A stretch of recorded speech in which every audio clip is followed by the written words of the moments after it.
All right, as promised, as soon as basically the my class this morning was over, I looked at the problem again and immediately saw what I had done wrong.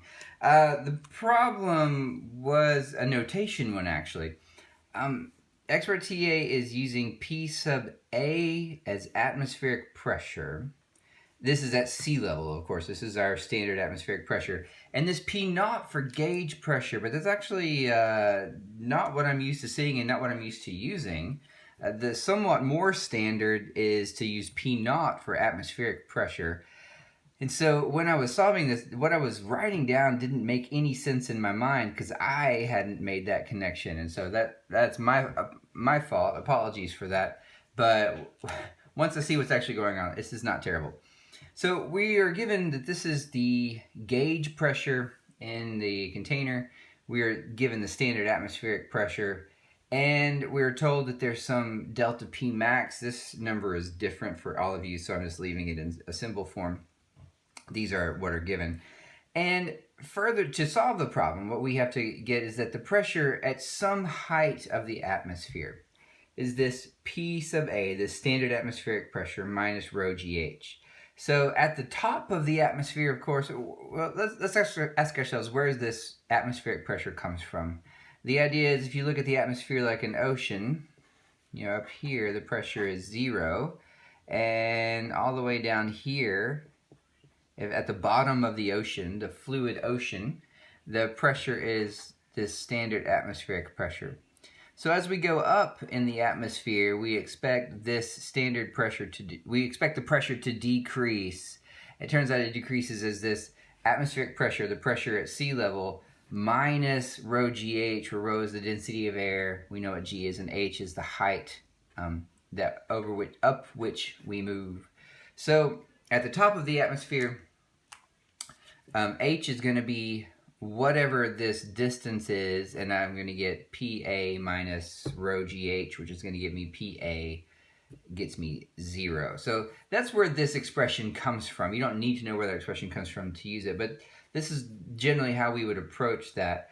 We normally go down in fluids, but for this one, it's easier to start at the bottom because we know what the pressure is at the bottom and move up. And maybe that's a better way to say it. Normally in a fluid, if we're thinking of like the ocean, we know what the pressure is at the top and we go down and find out how it changes. For the atmosphere, we know what the pressure is at the bottom of that sea of fluid, and so we have to find out what it is as we move up. It turns out it's this rho GH. All right, now we are told we have a maximum change or a maximum delta P from the inside of the can to the outside. Now what I can do is write that is P absolute, the absolute pressure in the can, minus P outside the can. This is basically whatever the pressure is at that point in the atmosphere. As I take the can up, this stays the same. This is the absolute pressure in the can. This is the pressure outside.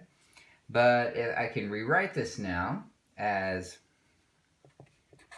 P absolute minus P atmosphere minus rho GH. And I get out of that P absolute minus standard atmospheric pressure plus rho GH. This, though, give me a different color. This expression, absolute pressure minus atmospheric pressure, is in turn the definition of the gauge pressure. That's what gauge pressure is. It's the absolute pressure minus the contribution from standard atmospheric pressure. So finally now I can rewrite this again as P naught as they give it, this gauge pressure, plus rho GH.